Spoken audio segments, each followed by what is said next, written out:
Muchas gracias, señor presidente. Nosotros vamos a votar a favor de esta iniciativa. Lo íbamos a hacer antes, pero lo vamos a hacer con más razón tras escuchar al representante del Partido Popular, al señor Jerez. Yo creo que una iniciativa que plantea derogar un aspecto lesivo para los y las trabajadoras es una buena noticia. Es más, que derogar sea una costumbre que se tome en este Congreso es una buena noticia. Hace unos años se decía que dimitir no era un nombre ruso para quienes tenían ciertas reticencias con dimitir de sus puestos de trabajo. Pues yo creo que derogar tampoco tendría que convertirse en un nombre ruso, tendría que ser una práctica de este Gobierno para restablecer los derechos y la dignidad de la clase trabajadora. Ahora, con este artículo, y esperemos que a no mucho tiempo, con todos, absolutamente todos los aspectos lesivos de la reforma laboral. Pero decía que yo iba a apoyar esta iniciativa con más razón tras escuchar al representante del Partido Popular, porque yo creo que el señor Jerez ha señalado algunas cuestiones sobre las que merece la pena detenerse. Él decía que defendía este artículo, en una explicación, desde lo que a su punto de vista este artículo supone, el 315.3.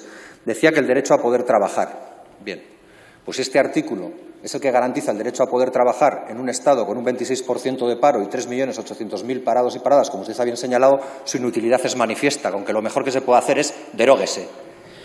Para ir más allá, el señor del Partido Popular decía que este artículo tenía una característica especial y específica, dirigida especialmente contra lo que históricamente o cultural y tradicionalmente se ha llamado los piquetes informativos.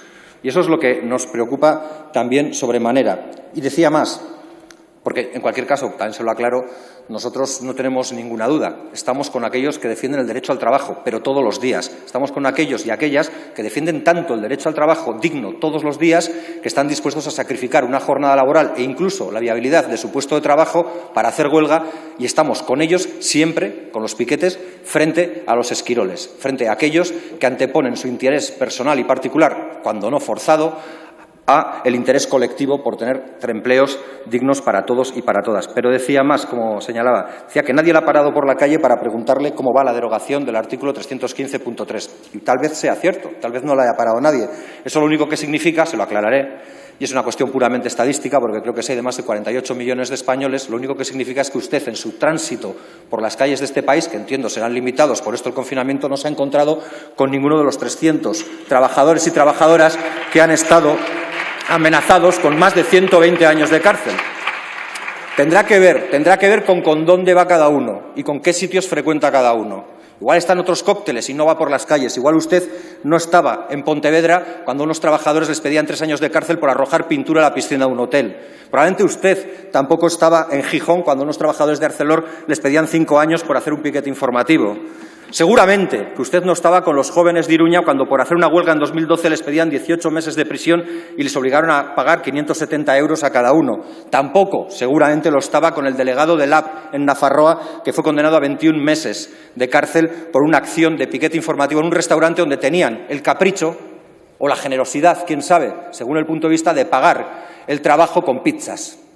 El de descarga, concretamente. Y seguramente, y estoy convencido que tampoco ha estado con los trabajadores y trabajadoras de Huertas de Peralta, que tuvieron que soportar cómo les pedían 2 años y medio de cárcel, multas les pedían de 2.000 euros y, además, la amenaza de expulsión del territorio nacional por extinción de su permiso de residencia por una duración de 5 años. Si hubiera estado con alguno de ellos, con alguno de ellas, entendería por qué hay que derogar este artículo. Si, por contra, no ha estado con ninguno de ellos, es lógico que usted le dé igual este artículo. Pero señala la iniciativa, en su redacción original, que este es un ataque sin precedentes. Yo no me atrevería a ir tan lejos. Yo creo que ataques a la clase trabajadora ha habido muchos durante mucho tiempo. Yo creo que este es un ataque importante, porque es un ataque dirigido contra la capacidad de los sindicatos para poder hacer presión también con un instrumento legítimo y democrático como el del derecho a la huelga, pero no es menos ataque que el de la propia existencia de la reforma laboral, como ustedes en su propia iniciativa bien reconocen cuando dicen que hay que derogar todos los aspectos lesivos.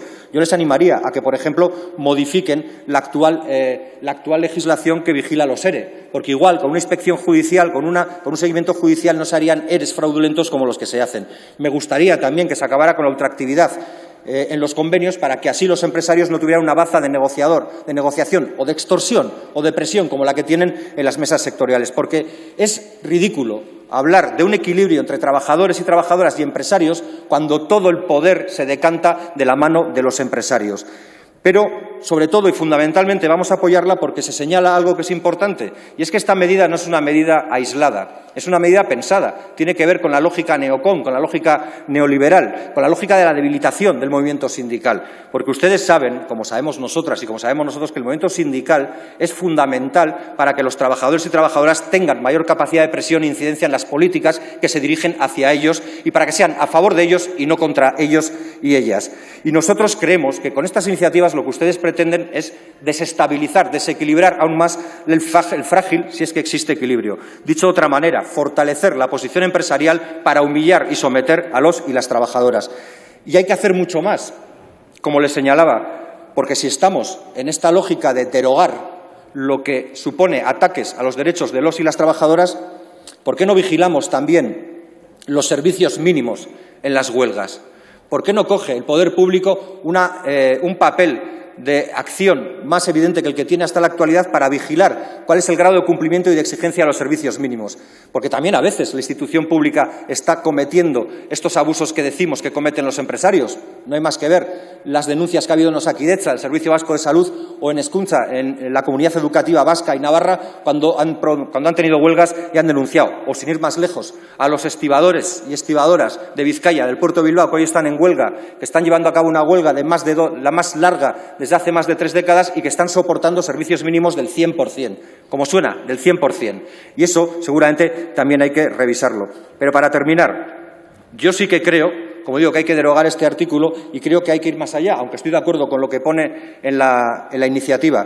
Pero creo que no vale solo con que se revisen las sentencias firmes y se anulen en su caso, sino que creo que habría que indemnizar a todos y cada uno de los trabajadores y trabajadoras que han soportado esta infamia de ley contra los y las trabajadoras, contra los y las trabajadoras, como digo, y el sindicalismo.